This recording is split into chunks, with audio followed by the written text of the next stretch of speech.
राहुल शर्मा का बचपन एक छोटे से कस्बे में बीता। उसकी आंखों में बचपन से ही बड़े सपने पल रहे थे। वो एक दिन दुनिया में अपनी पहचान बनाना चाहता था। कॉलेज के दिनों में उसके मन में एक ऐसा मोबाइल ऐप बनाने का विचार आया जो किसानों को मौसम की सटीक जानकारी दे सके।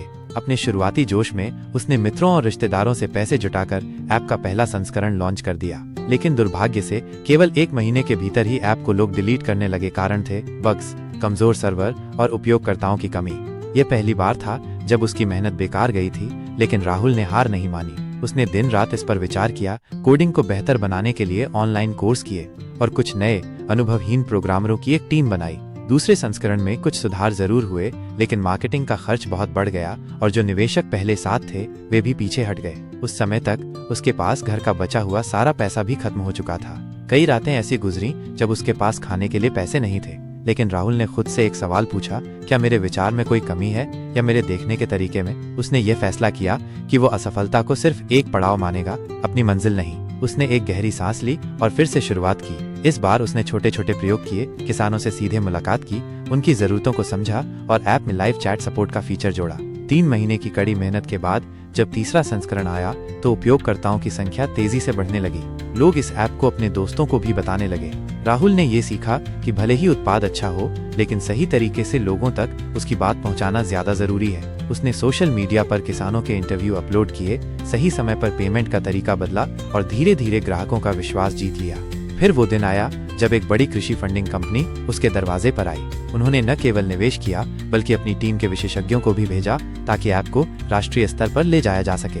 राहुल ने उन्हें अपनी पूरी यात्रा के बारे में बताया, कैसे पहली 2 असफलताओं ने उसे सिखाया कि बिना बाजार की रिसर्च के काम नहीं किया जा सकता और उपयोगकर्ता को ध्यान में रखे बिना किसी भी उत्पाद का कोई भविष्य नहीं है। समय के साथ राहुल का ऐप पूरे देश में मशहूर हो गया। किसानों ने बताया कि उनकी फसल की पैदावार में 20% तक का सुधार हुआ है। मीडिया ने उसे किसान का साथी का नाम दिया।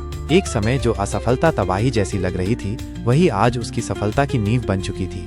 राहुल ने यह भी महसूस किया कि असफलता पर कभी कामयाबी की खुशबू नहीं आती, बल्कि लगातार उठकर फिर से कोशिश करने का हौसला ही असली जीत दिलाता है। जब भी कोई युवा उससे सलाह लेने आता तो वो कहता, देखो, पहली बार गिरना कोई बुरी बात नहीं है, लेकिन वहीं पड़े रहना बुरी बात है। असफलता से सीखो, उसे अपना गुरु बनाओ और अगली बार सफल होने का सबक पढ़ो।